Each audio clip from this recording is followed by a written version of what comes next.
Let's talk about sex and exercise. Sexercise. No, I'm sorry.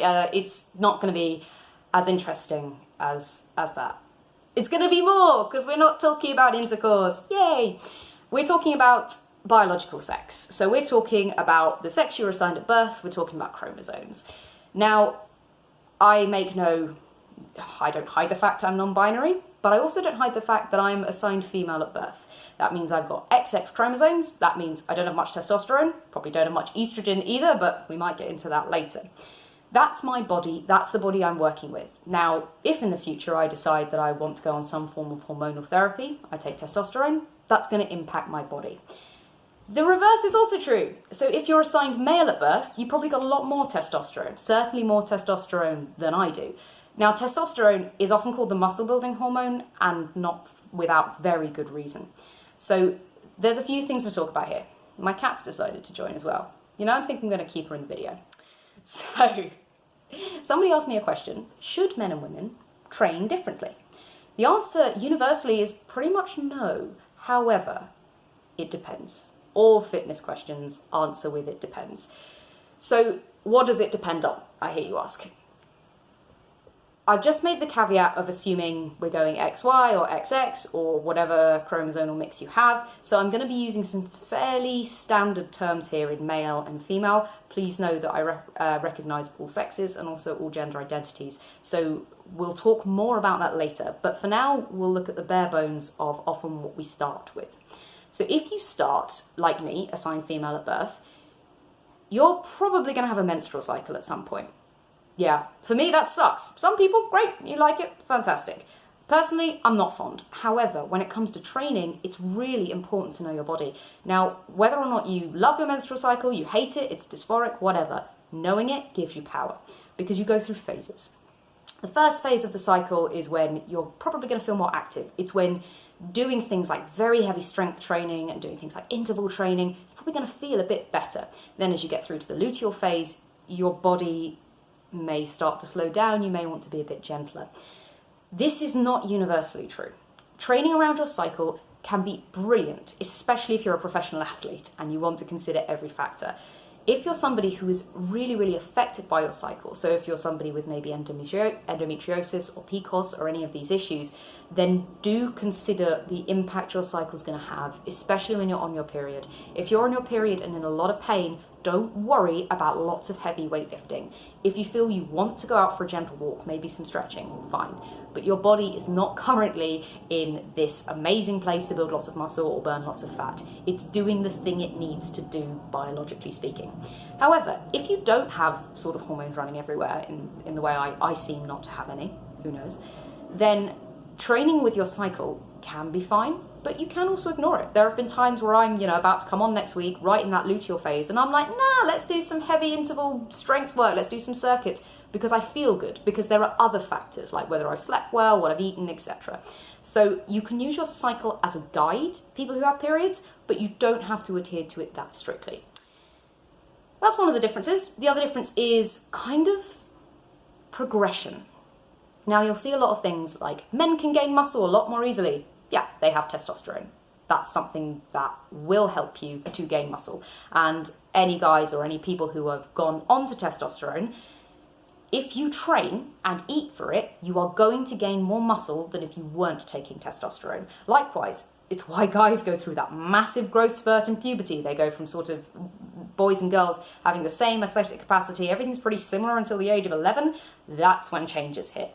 So that's when your testosterone surges. Suddenly all these things are happening all at once, but I don't need to give you the talk, at least I sincerely hope I don't. That's a very different video. But if your testosterone is high, you are at peak muscle building capacity. It's why people take steroids. Whatever you feel about steroids, I'm not here to discuss that. People do. If you watch bodybuilders, especially in America, they are taking steroids. I'm telling you now, Arnie took steroids. Pretty much all your favourite big heavyweight bodybuilders took steroids. So if you're aiming to look like that, especially if you're AFAB, it's going to be hard. It's going to be very hard. I mean, I'm not going to say impossible because you might take steroids, but try to really match your expectations with reality here. So when it comes to what the differences between what men and women can expect in terms of progression, yes, men are going to probably lose weight faster. Their body fat percentage can be lower while they maintain health. They can also get more muscle. Sounded pretty good for men at the moment, not going to lie. But what are the benefits to AFAB? Often we are more flexible. So if you have, flexibility is a wonderful thing. More women tend to be hypermobile. Also people of Asian descent tend to have hypermobility. I'm going to do a little bit about that in another video. But you tend to have that flexibility. Also, you are still able to gain muscle and lose body fat. You can still do that. And the rate at which you do that is really entirely down to you. What I'm trying to say with this video is the mentality behind training should be the same, which is the best thing for your body. Sex, biological sex, and any hormone therapy you're on is going to be a factor, and don't get me wrong, it can play quite a big factor for certain people, but so is sleep, and so is diet, and so is training, and so is all these other things. So if you're thinking about, oh, I'm going to go on a plan specifically for men or specifically for women, really, I don't think they're going to have that much difference, or they shouldn't be. You know, this idea that women need to do lots of high repetitions with light weights and men need to lift heavy, it's all rubbish. Biology is biology. A muscle is a muscle is a muscle, regardless of whether it's hanging on someone with XY or XYX or whatever chromosomes you got. Like, muscles work as muscles. Energy balance is energy balance. Other than in the medical differences that we can talk about, so things like PCOS, things that are hormonal regulated. On a really basic level, if you're a healthy man or a healthy woman or a healthy non-binary person, then you shouldn't really be looking at something specifically for your sex, unless you want to train to your cycle. Kind of the only difference. Please lift heavy where is sensible. Please aim to get as strong as you can. Aim for muscle building where appropriate and healthy. Aim for a healthy level of body fat. And in terms of how you get there, it's kind of up to you. Like, women can be powerlifters. Men can do ballet. You know, I can talk about all these other wonderful gender stereotypes if you like, but no training should be closed off to you because of your gender. You look at something like CrossFit. It's insane. It's an incredible sport to watch. There are ups and downs to it. I personally really like CrossFit. I like training that way, but it is not for everybody. Having said that, what discounts people isn't their sex. You know, you can have men and women doing these incredible Olympic lifting snatches, super heavy weight, and they can do it. And that's fine. And actually, they're both going to get benefits from it. In the same way that if you send two people to a spin class, they're both going to burn calories. The number of calories will depend on generally how big they are. Men tend to be bigger than women. Not universally true. So this video got a wee bit rambly, but I hope you can kind of understand what I'm saying. I said I'd talk a little bit about hormone therapy because it is something that is going to impact some of my viewers. Please don't turn off now, by the way, because odds on, you're probably going to know someone going through hormone therapy. Because if it's not a trans person in your life, it may be your mother who is taking HRT to get through menopause. It may be your colleague at work who is taking testosterone because he's had testicular cancer and have to have something removed. Like, hormone replacement therapy is not just for trans people. If you are taking hormones, especially cross-sex hormones, so if you are taking testosterone as someone assigned female at birth, or if you're taking estrogen as someone assigned male at birth, then it is going to impact your training. Please bear in mind that whatever you do, you're going to want to stay healthy, and most tips will still prevail.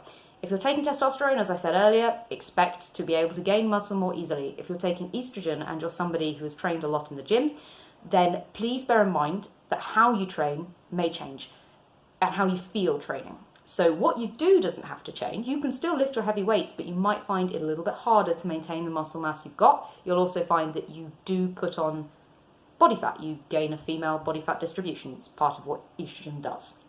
So that's that. Please don't buy into those plans that are like, this is great for women, this is great for men, don't train like the other. Most plans are plans, and when I work with you, as I said, sex is part of what we talk about, but I'm more interested in you as a person.